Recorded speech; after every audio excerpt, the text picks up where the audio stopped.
Grand opening immersive family exhibition. Yes, future, new gen. Let's go.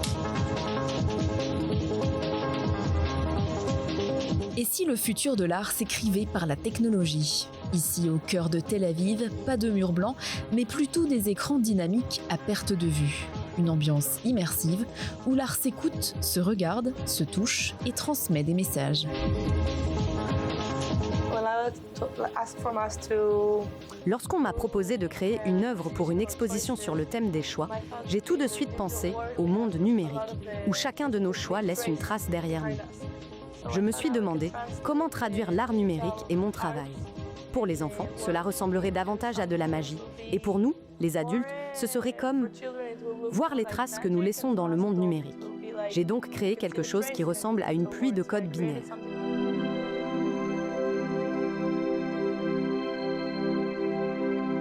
Et une simple caméra peut faire réfléchir. Grâce à une caméra équipée d'un capteur de profondeur, tu peux te voir apparaître sous forme de pixel art. Et chacun de tes mouvements laisse une trace derrière toi. Et si tu choisis de t'arrêter un instant, de rester immobile et d'observer ton reflet, différents mots apparaissent, comme si quelque chose d'autre se révélait. Tu peux simplement le ressentir et en profiter, mais il y a aussi un message caché derrière tout cela. Et lorsque tu cesses de bouger, le message se révèle. Et tu peux explorer la façon dont tes mouvements et tes choix révèlent quelque chose tout en laissant une trace. C'est l'idée qui se cache derrière cette œuvre. Cette exposition est aussi l'occasion de démonter certaines idées reçues. En technologie comme dans la vie, on peut donner une seconde vie aux objets et se réinventer pour le bonheur des petits et des grands. Je recycle des objets, je trouve des choses. Ça, c'était une cuisine autrefois. Je trouve des objets principalement en bois. J'imprime des pièces en 3D et j'assemble un jeu. Je m'inspire d'Instagram et de vidéos sur YouTube. Je trouve simplement une idée et je la construis. Je ne sais pas vraiment comment ça commence. Je connais l'objectif. Parfois, le projet prend une autre direction. Mais au final, j'ai des jeux et j'aime vraiment voir les gens jouer à mes jeux. J'achète des objets bon marché en ligne, je programme principalement avec l'IA et c'est tout, je construis simplement des jeux.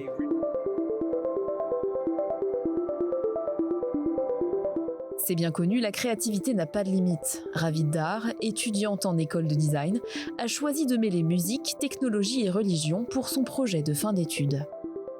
Je viens d'une famille religieuse, puis je suis devenue laïque. En étudiant le judaïsme, je me suis intéressée aux signes de cantillation, ces signes qui apparaissent dans le texte biblique.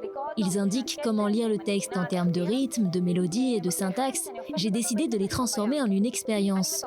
Nous avons pris tous les signes de cantillation et les avons transformés en une mélodie jouée à la batterie.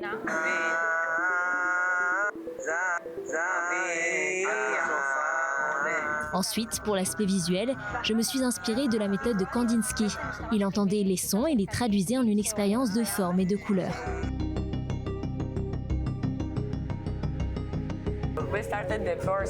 Nous avons lancé la première vague de Yes Future pendant la guerre. Et c'était comme une lumière. Nous réfléchissons beaucoup à la manière dont nous pouvons imaginer notre avenir et essayer de ne pas nous focaliser sur ce qui est en train de se passer. Le premier grand thème était le temps. Et nous avons demandé à tous les artistes ce que représentait le temps pour eux. Qu'est-ce que le futur ? Qu'est-ce que le présent ? Peut-être que le présent est déjà le futur. Et il y a beaucoup de questions autour de cela. Et cette fois, j'ai choisi comme thème principal des discussions et des œuvres, l'espace des possibles. Comment nous pouvons faire des choix ? Et quels choix nous mèneront vers un avenir meilleur ? Contribuer à rassembler le peuple, c'est justement l'objectif de Ravid Dar. Je voulais montrer la religion sous un jour positif. En ce moment, il y a beaucoup de divisions dans le pays. C'est une vieille fracture. Il y a des personnes qui sont opposées à la religion ou qui ne la connaissent pas, et je voulais la rendre plus accessible. Et comme je joue moi-même de la batterie, je me suis dit que j'allais réunir tous les aspects de ma vie. La musique, la religion, les formes et le motion design que j'aime beaucoup, pour tout rassembler dans un seul système cohérent qui fonctionne.